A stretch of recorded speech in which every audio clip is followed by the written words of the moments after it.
¿Qué tal amigos de la Silla Rota? Muy buenas tardes. Yo soy Claudia Juárez y en esta ocasión vamos a hablar de un tema muy interesante porque como ya es sabido, septiembre es el mes del testamento, hereda tranquilidad, no problemas.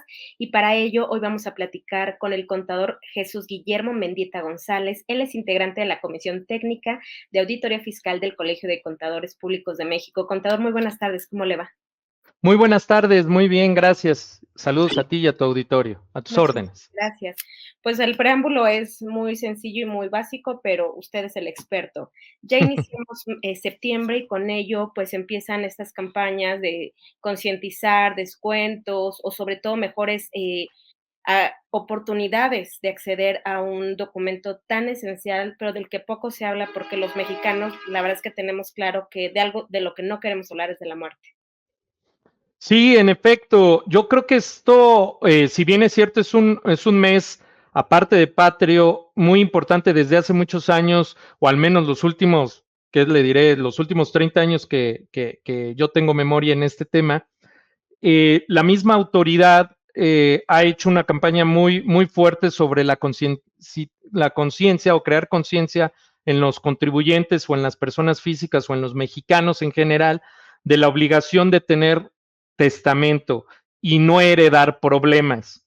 Y este testamento implica muchos temas o toca muchos temas torales en el andar de nuestra vida. Va desde el tema familiar, que creo que es lo más importante de saber a quién le toca lo que le corresponde, conforme a la persona que en vida así lo decidió, llama a los hijos, esposa, viuda, cónyuge o hasta asociaciones civiles, porque también hay que considerar que últimamente muchas personas no heredan a sus descendientes, sino lo heredan a asociaciones civiles, lo poco mucho que tengan de dinero, ¿no? O de bienes inmuebles.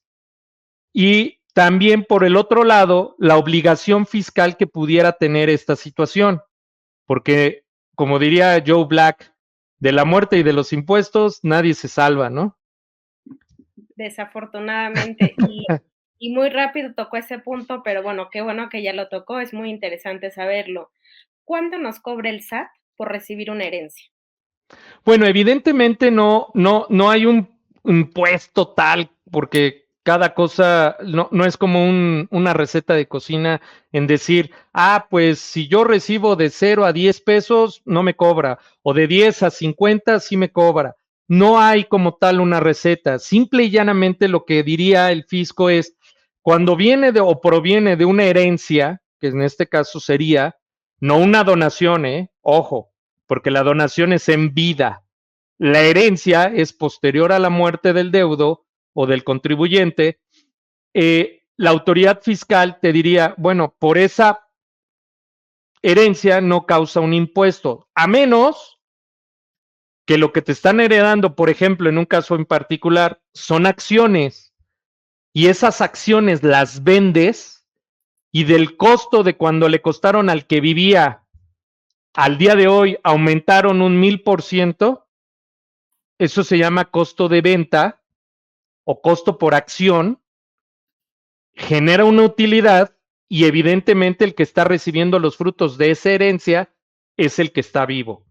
Es decir, en el caso específico de acciones que pueden ser de empresas o del público en general, entiéndase acciones que se cotizan en bolsa nacional o internacional, el cálculo se hace desde el momento en que las compró la persona que estaba viva hasta el momento. Si en ese inter generó una utilidad, pues el que está vivo y que está recibiendo esos frutos tiene que pagar su impuesto. Como diría mi abuelita, tomaste chocolate, paga lo que debes, ¿no? O también puede ser lo contrario. A lo mejor cuando las compró el deudo, las tenía en 100 pesos, por decir una cantidad, y ahorita se están vendiendo, vamos a pensar que son las de Tesla, ¿no? Y si ahorita Tesla está cayendo y ahorita las acciones están en 5 pesos, pues lejos de tener una utilidad que tuviste, una pérdida. Entonces ahí no pagarías el impuesto.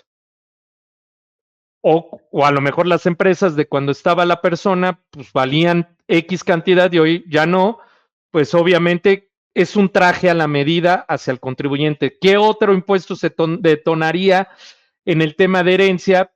A lo mejor es el de inmuebles, ¿no?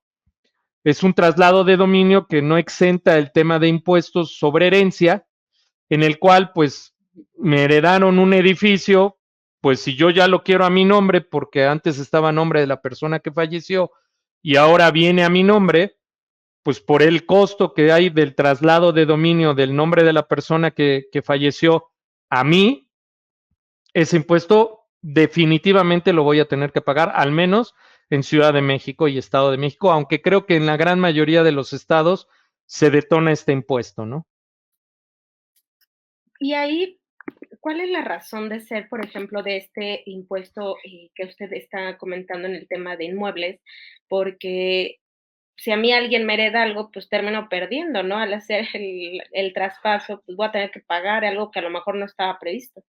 Bueno, ojo, no lo veamos de esa forma, porque si fuera de en vivo o si es como si yo vendo mi casa, pues el impuesto se detona en dos sentidos. Uno, el impuesto al traslado de dominio, que ese es un impuesto local y nadie se salva de ello.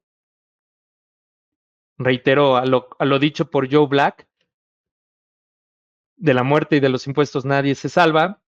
Y el otro tema es que realmente sí te estás ahorrando una parte de los impuestos que deberías pagar. Un ejemplo, no estoy heredando una casa, estoy heredando un edificio, en el ejemplo hipotético que yo di. El edificio no es casa habitación, es comercial.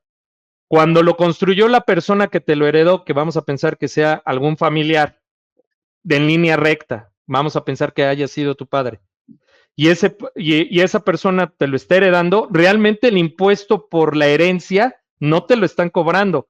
Pero si fueras un tercero y lo vendes, pues genera una utilidad, porque cuando lo construyó la persona costaba 100 pesos, porque vamos a hablar de que fue construido en 1930, pero por el aumento de la inflación simple y llanamente del terreno donde está ubicado, pues ahora ya vale 100 millones de pesos. Entonces, del Ah, costo que costó de 100 pesos a ahorita 100 millones, pues ya hay una utilidad de 90. En estricta teoría, ese no se pagaría siempre y cuando lo reciba de línea recta de mi padre a mí. Pero el traslado de dominio, porque yo ya no lo voy a gozar, o sí lo voy a gozar, pues sí lo tengo que pagar, porque ya va a estar escriturado a mi nombre, ya no a nombre de mi padre. Pero si yo lo vendo a un tercero, porque quiero utilizar esos beneficios, ahí sí se detona un impuesto. Ya de que estoy vivo y coleando al tercero, pues evidentemente hay una utilidad. en pocas palabras, todo lo que para el SAT te genere un aumento en tu patrimonio, hay que pagarle impuestos. Total y completamente. Total y completamente. A menos que lo dejas a nombre del deudo o la persona fallecida, no se detonará el impuesto sobre adquisición de inmuebles. El problema es que si lo quieres vender, construir, hipotecar, garantizar, meterlo a un fideicomiso para tus hijos o cualquier otra situación externa o distinta, pues tiene que pasar por el proceso del cambio de propietario, y eso lo sabemos en el registro público, pues es el único autorizado para dejar fehacientemente el cambio de propietario de la persona que falleció a la nueva autorizada, ¿no? Claro. O nuevo.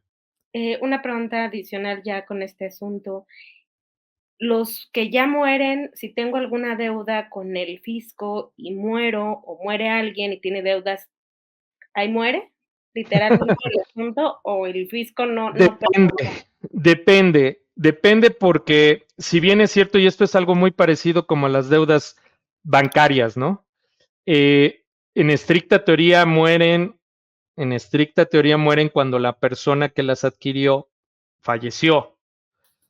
Pero supongamos que a ti te heredaron las acciones de la empresa donde tu padre tenía o tu madre tenía, y esa empresa a su vez tenían créditos fiscales, pues en estricta teoría tú ya eres el nuevo propietario de esa empresa, y la que tiene la deuda no eres tú o la persona física, sino la empresa, y la empresa nunca fallece, a menos que tú la liquides, pues sí se heredaría el adeudo. Pero ojo, se hereda, pero no porque eres la persona física.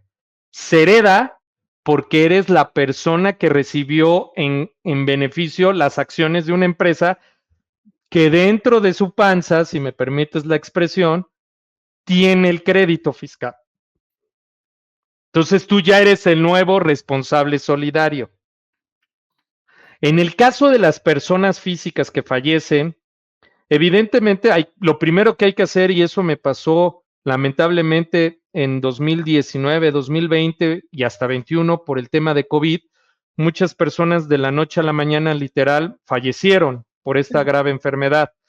Entonces, ayudar, que fue parte de un trabajo que hice en la firma y su servidor, hicimos de forma pro bono a muchas personas, pues era darlas de baja ante el RFC. Entonces, el procedimiento de baja ante el RFC, porque le llegaban cartas de invitación de, oye, presenta tus impuestos, cuando la persona pues, ya estaba en la tumba número 7 del santo, del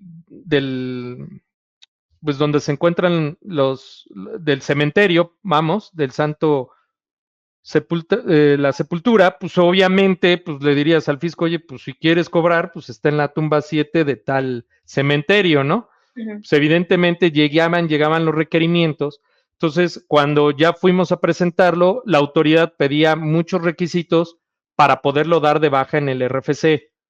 Y cuando en algún caso me tocó ver que esta persona, pues derivado de la no contestación, eh, y alguien, no sé quién, porque al menos el hijo me dijo que no, él no estaba facturando, pero la persona seguía facturando, ¿eh? O sea, posterior a su muerte, alguien tenía su certificado de sello digital y le seguía facturando a un tercero y cobraba el dinero, ¿eh? Nada más que no pagaba los impuestos. Ahí me costó mucho trabajo poder dar de baja al contribuyente porque la autoridad decía, si bien es cierto la persona está fallecida y me mostraste un acta de defunción, alguien está facturando a su nombre y me mostró las facturas. Tuvimos que ir ante Prodecon, Prodecon tuvo que apoyar y a su vez, después de las mesas de trabajo que tuvimos, la autoridad desechó, pero canceló en el momento también el certificado de sello digital, para que no se siguiera emitiendo, usurpando la representación del contribuyente. Entonces, también eso es importante para evitar que se crean impuestos y que a lo mejor puedan crear alguna molestia. No creo que la factura, el crédito, pase al deudo, entiéndase sus hijos, su esposa o sus descendientes, no. Pero de que va a haber un acto de molestia por parte de la autoridad, la va a haber. Y más si esas facturas se siguen emitiendo aún de estar muerto la persona. Entonces, ahí ya hay un delito, la usurpación de la información o de los datos de una persona ya fallecida, ¿no? Pues bueno, aclarados estos puntos, regresemos y para concretar el tema que nos convocó en esta entrevista. ¿Cuál es la importancia? Pero sobre todo, si nos puede decir el ABC del testamento, es decir, es muy costoso, es muy difícil, es muy tardado. ¿Qué es lo que la gente debe de saber sí o sí para que se animen a hacer ese trámite y por qué en septiembre es el mes del testamento? Bueno, el por qué en el mes de septiembre es el testamento, voy a partir por ahí, sinceramente no lo sabría porque eso lo saben más los notarios que su servidor, que es contador público. Claro. Yo creo que esto viene de un apoyo, un decreto presidencial, si no mal recuerdo, creo que desde Lázaro Cárdenas, creo, en el cual habló con todos los notarios de este país y para fomentar o ayudar a la conciencia de que todos puedan hacer un testamento de cualquier estrato social, cualquiera, puedan hacerlo de una forma económica o al menos lo más económica posible por cualquier notario de este país. Entonces, yo a lo mejor sería bueno hablarlo con un notario nada más para que le diga el por qué o de dónde originó esto, pero si no mal recuerdo, por un decreto desde Lázaro Cárdenas. Ahora bien, en el mes de septiembre, esto ya viene en muchos años, al menos 40 años o más, que este beneficio de que los notarios hoy en día en toda la República Mexicana den precios accesibles o muy baratos o hasta en algunos casos no cobren al menos sus honorarios. Ojo, si es importante decirle a nuestro auditorio que una cosa son los honorarios que los notarios cobran por hacer el trabajo de escriturar y otra, los derechos que cobra el gobierno por dicha escrituración. Esos creo que no están exentos. Es decir, que lo mínimo que se pagaría son al menos los impuestos de escrituración y de registro ante el registro público de propiedad o registro civil de cada estado. Pero hasta donde yo tengo entendido, y eso dependerá de cada colegio de notarios o de cada notario, pues pueden ir desde los 0 pesos de los honorarios de los notarios por emitir el testamento de forma gratuita durante todo este mes a los ciudadanos que así quieran llevar a cabo su trabajo, su testamento, o cobrar un costo significativo de honorarios más los impuestos de registro ante el registro público. Esos creo que esos no se exentan.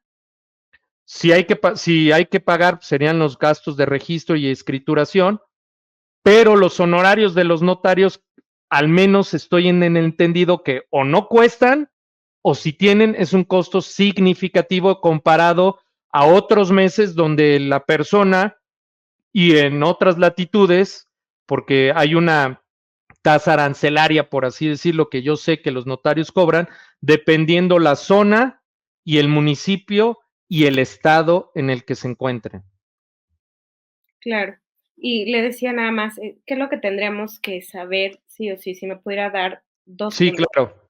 Lo más importante es que la persona que va a solicitar su testamento esté en sus facultades plenas. Es decir, que no esté interdicto, que no tenga algún problema psicológico, mental o que dependa de un tercero para hacerlo por su propia voluntad. Recordemos que esto es un pilar fundamental para que las personas físicas o los mexicanos dejen en vida un acuerdo por su propia voluntad, no forzado por nadie, no indiciado por nadie, sobre su herencia o patrimonio al momento de morir. Entonces, eso es muy importante, que esté en sus plenas facultades la persona para presentar ante un notario su deber o su derecho al respecto. Punto número uno y más importantísimo. Punto número dos, en caso de que no esté en sus facultades, que sea a través de una persona que esté autorizada para tomar la potestad sobre sus bienes, es decir, un representante legal y que esto esté ante notario y mediante un poder notarial.